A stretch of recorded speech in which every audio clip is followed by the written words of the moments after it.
Hablan de los accidentes. Ahora en el internet somos muy dados a descargar este tipo de imágenes. Lo más sorprendente es que muchos de estos pacientes llegan a nuestros hospitales y a veces no sabe uno si realmente este paciente puede sobrevivir o no. Generalmente estamos acostumbrados a ciertas situaciones y de ahí que nosotros tengamos entonces que establecer cuáles son las estrategias que vamos a seguir en relación al trauma de extremidades o al trauma de abdomen, enfocado desde el aspecto global del trauma múltiple. Un fenómeno importante tiene que ver particularmente con algunas situaciones. Desde hace algunas décadas, ya podemos decir, se implementó el protocolo de control de daños que venía manejándose desde principios de las guerras mundiales, y estos protocolos lo que condicionaron, lo que fueron desarrollando, realizando, al final de cuentas, como todo evento, ciertas complicaciones. En relación al síndrome compartimental relacionado a extremidades, nosotros básicamente sabemos que generalmente se basa por ese incremento o ese aumento de volumen a nivel de las lesiones, ya sea por fracturas, por machacamientos, por luxaciones, y este tipo de alteraciones no es más que el reflejo de un compromiso a nivel del flujo sanguíneo del músculo y que finalmente va a condicionar un daño tisular importante. De ahí que nosotros tengamos que establecer medidas estratégicas antes de que pasen las primeras 3 a 6 horas. Ya les decía el doctor Rivera que la mayoría de los pacientes, persea la llamada hora de oro, persea la mejora de los sistemas de atención prehospitalaria, siguen llegando retrasados a nuestros hospitales.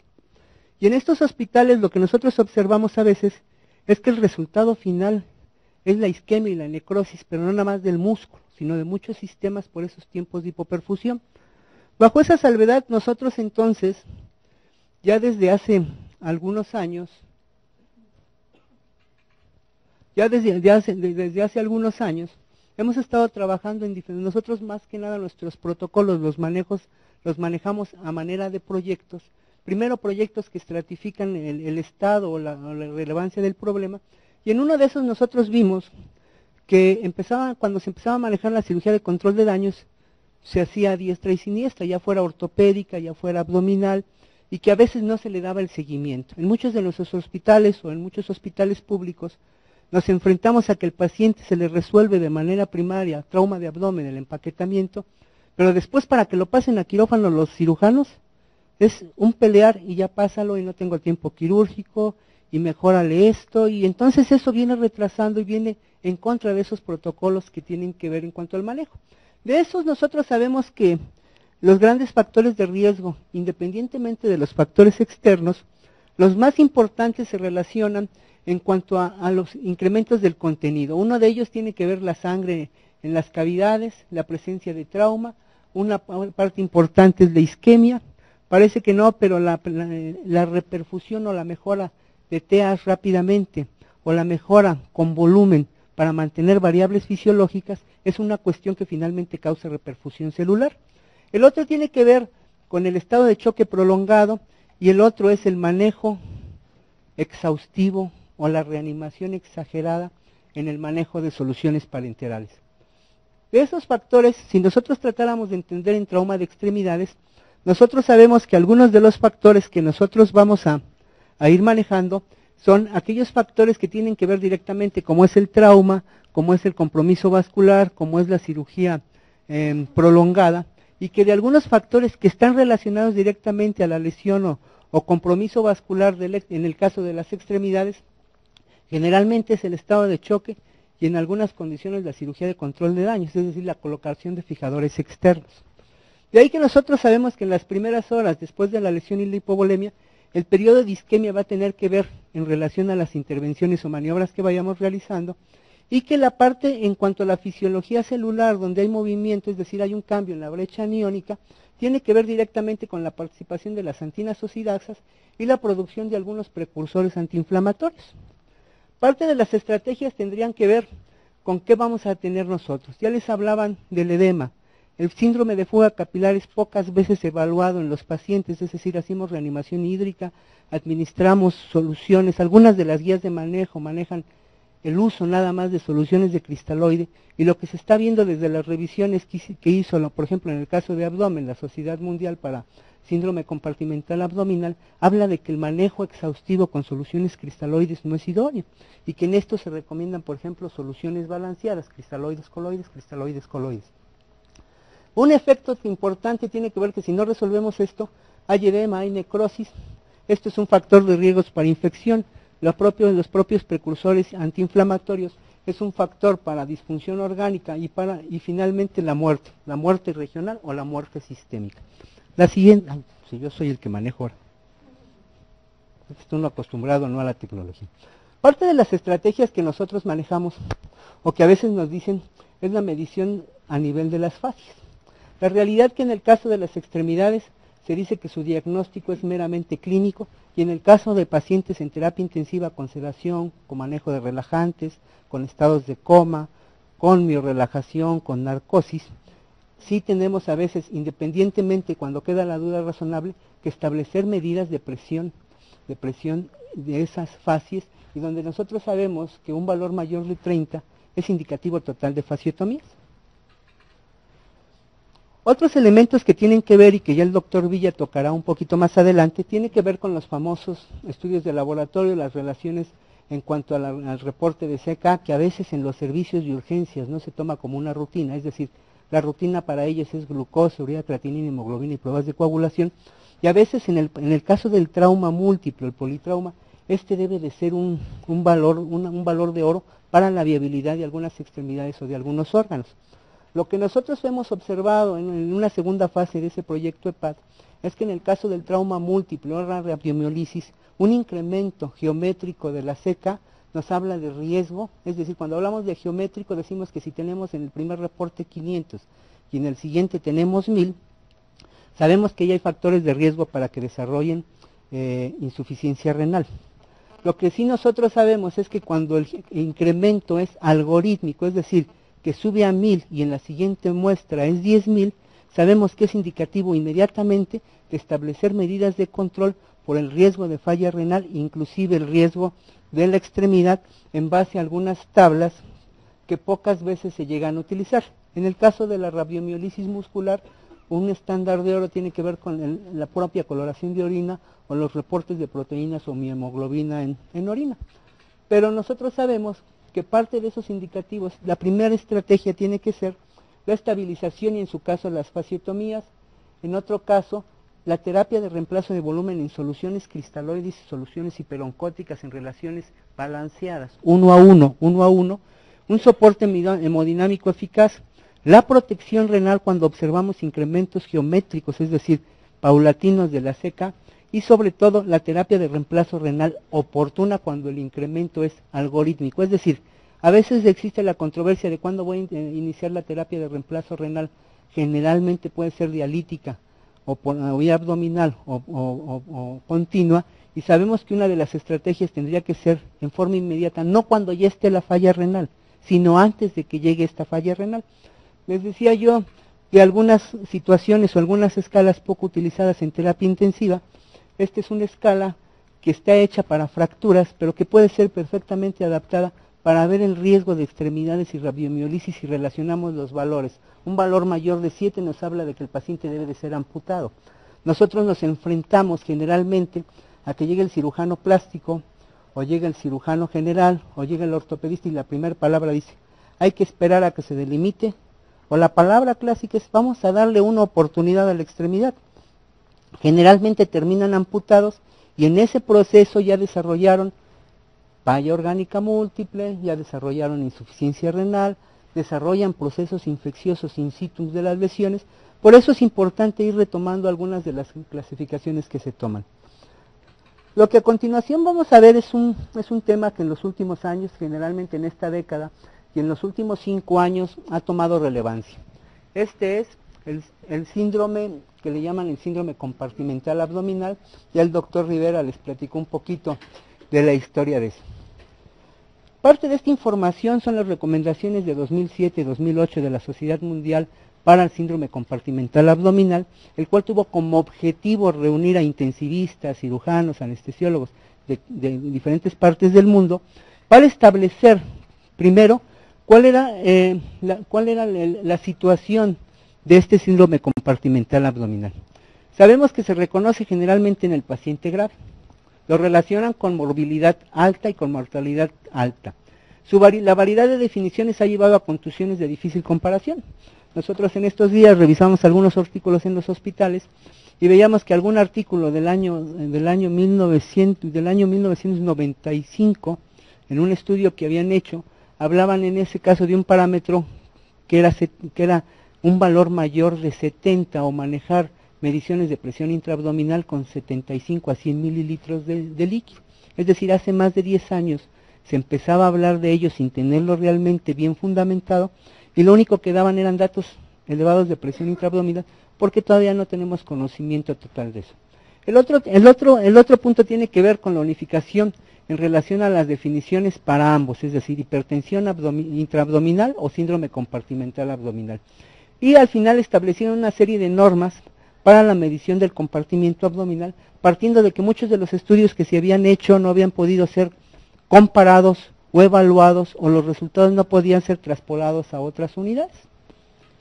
De ahí que nosotros entonces tenemos que establecer como medidas o como estándares toda la serie de artículos que se han ido desarrollando.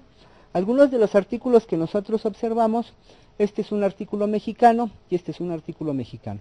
Nosotros tendríamos que establecer que en esa evolución, cada uno de los autores ha establecido el manejo de los diferentes grupos de pacientes. Por ejemplo, este estudio de Soto fue hecho en el Fernando Quiroz hace más de 10 años y fue enfocado a pacientes quirúrgicos. Este estudio de Baltasar en Centro Médico La Raza, reportado en la revista del AMPI de este año, nos habla en relación a pacientes quirúrgicos. Pero algunas otras series hablan en relación a pacientes de trauma mayor, de todo tipo de pacientes, en pacientes con reanimación mayor de 5 litros, pacientes con UCIs pediátricas o pacientes con pancreatitis severa. De ahí la frecuencia, lo importante de cada uno de esos estudios, es que si ustedes se fijan, todos reconocen la incidencia de hipertensión abdominal o síndrome compartimental abdominal en más del 50% de los casos, exceptuando los pacientes que fueron vistos en UCIs pediátricas o los pacientes con reanimaciones hídricas mayores de 5 litros. Es decir, que en estos casos, la incidencia, si sacáramos un promedio, es entre el 55 y 60%, independientemente de la serie de estudio o la patología. De ahí nosotros tendríamos entonces que establecer que algunos de los factores que son ampliamente reconocidos tienen que ver con la sepsis, tienen que ver con las cirugías abdominales por oclusión, tienen que ver con el paciente con trauma quemaduras, los pacientes con pancreatitis o ascitis, o los pacientes con cirugía abdominal programada que se complica. De ahí entonces la distribución de las frecuencias que nosotros tenemos, si vamos viendo, pues es más casi cerca del 50% para ellos. En este caso se maneja el 25% de los pacientes y así sucesivamente, ¿no? Lo relevante de estos es que aun cuando el síndrome compartimental no se relaciona como una complicación absoluta, sí debería de ser tomado en cuenta ya que se relaciona con muchos de estos factores. Estas son las guías que yo les comentaba. Vamos a revisar nada más rápidamente algunas de las definiciones que ellos proponen. Ellos proponen 12 definiciones o 12 puntos o 12 conceptos de partida para la identificación y conocimiento de lo que es el síndrome compartimental abdominal. De ahí nosotros tendríamos que establecer entonces como puntos o como primer punto de las propuestas de este grupo de expertos. No me le pone ahí el silencio, por favor, porque creo que la grabé cuando estaba viendo mi telenovela. Yo también veo telenovelas. De ahí nosotros vemos, si vimos ahí el cartón, más o menos vemos el efecto de la presión intraabdominal que finalmente produce el síndrome de fuga capilar o la compresión de algunos de los sistemas, sobre todo el de los grandes vasos, circulación de aorta y vena cava. Y entonces nos dicen que la presión intraabdominal generalmente es la presión, esa es la presión del estado, es una presión en una fase oculta y que la elevación puede ser un hallazgo frecuente en UCI. Yo les preguntaría, de las diferentes unidades donde vienen, ¿en cuántos de ustedes se considera un procedimiento de rutina realizar la medición de presión intraabdominal? en Médica Sur, por acá. ¿De qué hospital viene, doctor? Del ABC. O sea, si se fijan, en la mayoría de nuestras unidades, entonces no se está haciendo como un procedimiento de rutina. Bajo esa salvedad, sabemos que este incremento de la presión aumenta y disminuye con la respiración, es decir, los propios cambios de presión intratorácica van a provocar cierto tipo de alteraciones. Algunos de los factores que pueden estar afectando esta presión intraabdominal tiene que ver en el trasplante de órganos sólidos o vísceras huecas, los espacios que ocupan las lesiones, ejemplo, los hematomas retroperitoneales, que son los menos abordados y los que pueden dar mayor número de complicaciones. El otro tiene que ver prácticamente con ascitis, sangre o líquido o tumores, o las condicionan o esas condiciones que limitan la expansión, como puede ser el propio edema o la fase de escaro o acartonamiento del paciente quemado. De ahí que nosotros entonces tengamos que establecer cuál es el valor de la presión de perfusión abdominal. Sabemos que la presión de perfusión abdominal es una relación entre la presión arterial media y la presión intraabdominal. De ahí que esta presión intraabdominal puede producir una falla orgánica dependiendo del tiempo que permanezca elevada y también dependiendo de la severidad o el rango de elevación. De ahí nosotros tendríamos que decir que su umbral no puede ser generalizado, es decir, cada paciente va a ser diferente. Por ejemplo, un paciente obeso, su umbral va a ser menor, porque la capacidad de distensibilidad del abdomen es menor que en un paciente no obeso. Y ahí tenemos que tener que dicen que la presión de perfusión abdominal puede ser considerada similar a la presión de perfusión cerebral en relación cuando no se valora la gravedad, sino tanto el flujo a nivel sanguíneo abdominal. El problema no es el compartimento, sino lo que provoca o la presión que ejerce a los órganos contenidos dentro de él. De ahí nosotros tendríamos que decir que esta presión puede ser de mayor valor que la propia PIA, que el pH arterial, el déficit de base, pero un fenómeno importante tiene que ver que cuando encontramos esa presión de perfusión abdominal mayor de 60 mililitros a un ritmo mayor de 60 milímetros de mercurio, sabemos que el índice de sobrevida puede ser hasta cierto punto garantizado con intervenciones adecuadas. El otro tiene que ver con los gradientes de perfusión. Ya les hablaba el doctor Rivera que uno de los problemas es aparentemente insuficiencia renal no explicada. Se dice que está directamente relacionado con el efecto que produce y generalmente se dice que la presión intraabdominal es inducida o puede ser como una de las causas de insuficiencia renal. El valor tiene que ver con la presión de filtración glomerular, que puede ser la relación entre la presión de perfusión abdominal o la presión arterial media y su relación con una relación menor de la presión intraabdominal. Bajo esas salvedades, entonces nosotros sabemos que la oliguria es uno de los principales signos vistos u observados cuando existe presión intraabdominal elevada. Un dato importante es que a veces, persea que nosotros observemos un abdomen distendido, persea que tratemos de hacer mediciones. Yo les podría poner el ejemplo, en nuestro hospital a veces trabajamos en mucha correlación con el equipo de cirujanos y a veces ellos gentilmente cuando hacen procedimientos laparoscópicos hacen mediciones de la presión intraabdominal a la hora que introducen los catéteres o las ondas del laparoscopio y lo conectan al manguillo y les da presiones. Sin embargo, un poquito más adelante vamos a ver por qué no es recomendable, por qué no tienen tanto valor ese tipo de mediciones. A veces otra técnica es que dicen, vamos a medirle el perímetro abdominal. El mismo tiempo que se tarda uno en medir el perímetro abdominal, que no tiene ninguna validez diagnóstica, es lo mismo que nos podríamos tardar en hacer la medición de la presión intraabdominal.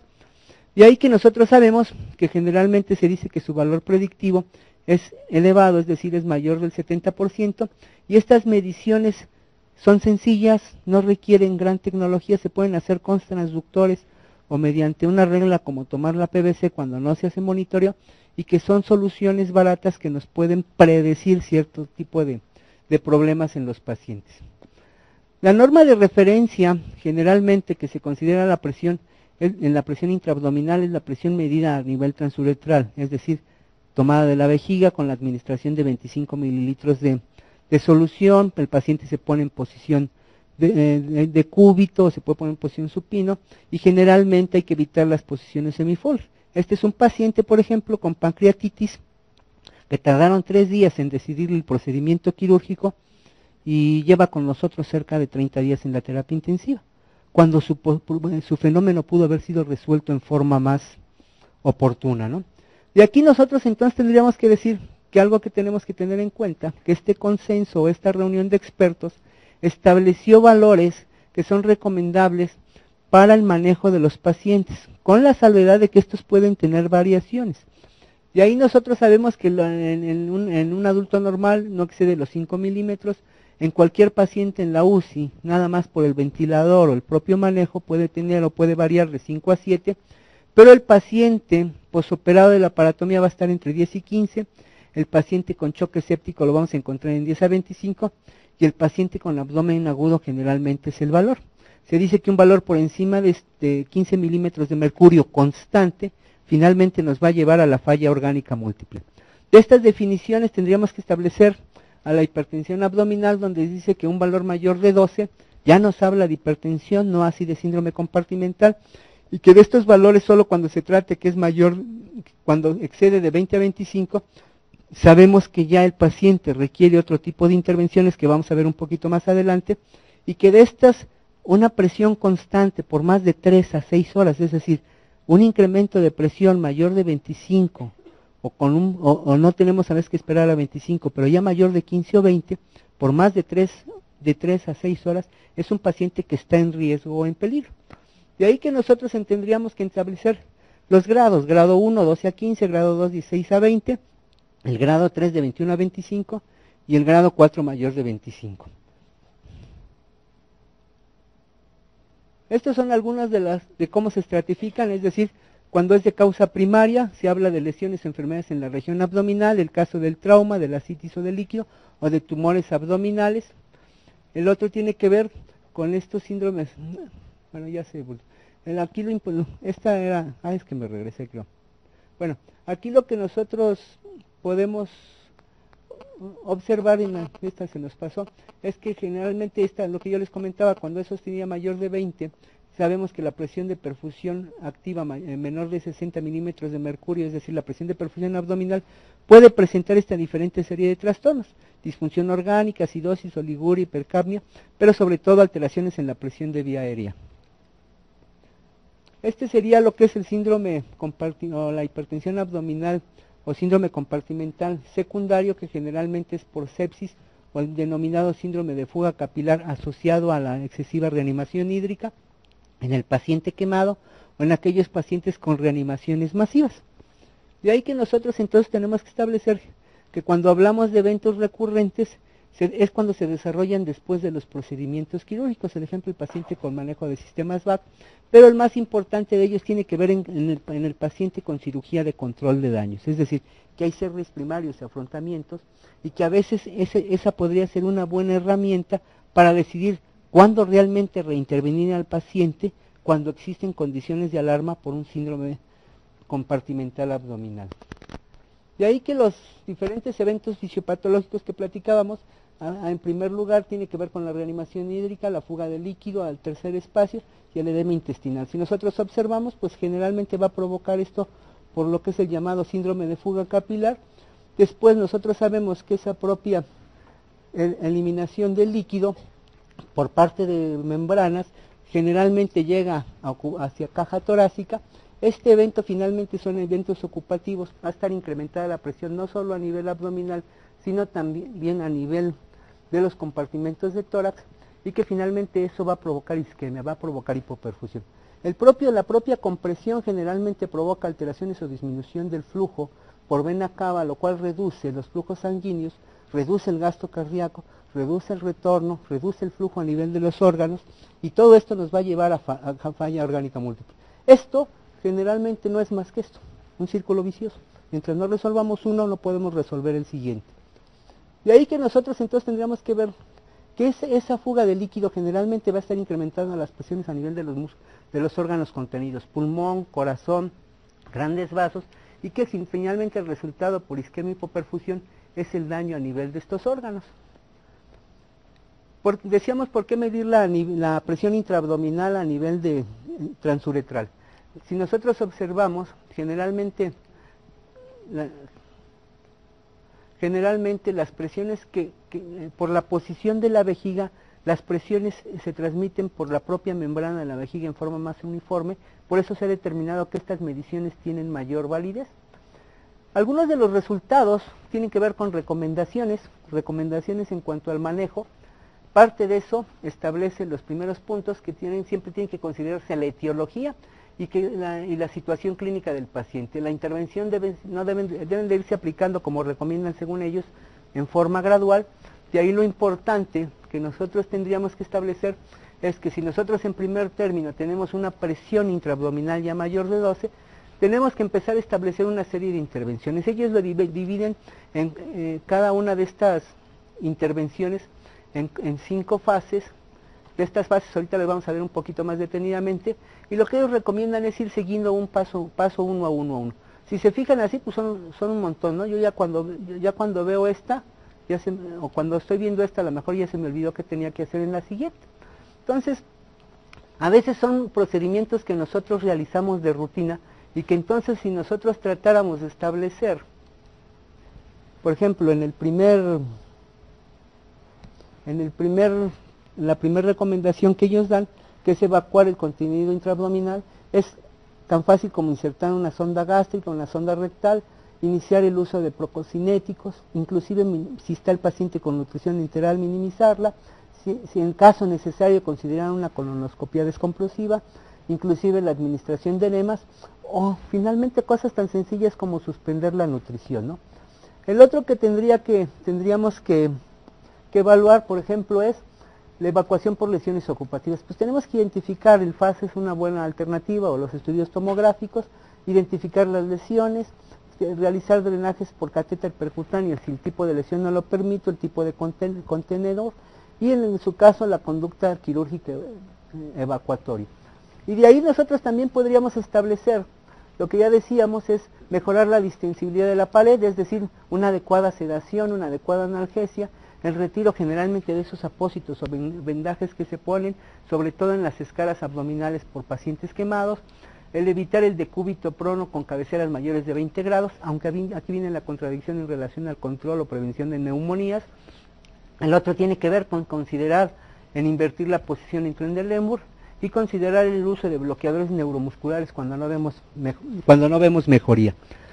De ahí lo siguiente tendríamos que establecer en cómo optimizar la reanimación. Bueno, ya decíamos que es uno de los puntos a tratar, tiene que ver con optimizar la reanimación hídrica, evitar la reanimación excesiva, el balance de líquidos al tercer día debe de ser generalmente de 0 o negativo, por eso es bueno un control de balance de líquidos, incluyendo aquellos ingresos que vinieron desde urgencias. En muchas de nuestras unidades el balance de líquidos se enfoca al manejo dentro de la unidad, y se nos olvida todo lo que pasó antes o todo lo que pasa en los momentos quirúrgicos. Otro punto que tendríamos que tocar tendría que ver con la optimización de las posiciones o de la perfusión sistémica. La meta está dirigida a una reanimación, a mantener una presión de perfusión abdominal mayor de 60. El monitoreo hemodinámico invasivo puede ser una guía adecuada en este tipo de pacientes, y el uso de vasoactivos para mantener una presión de perfusión abdominal mayor de 60. De ahí que nosotros entonces tengamos que establecer que cuando todas estas fallan, pues entonces es cuando el tratamiento médico es refractario y tendremos que hacer uso de una descompresión quirúrgica.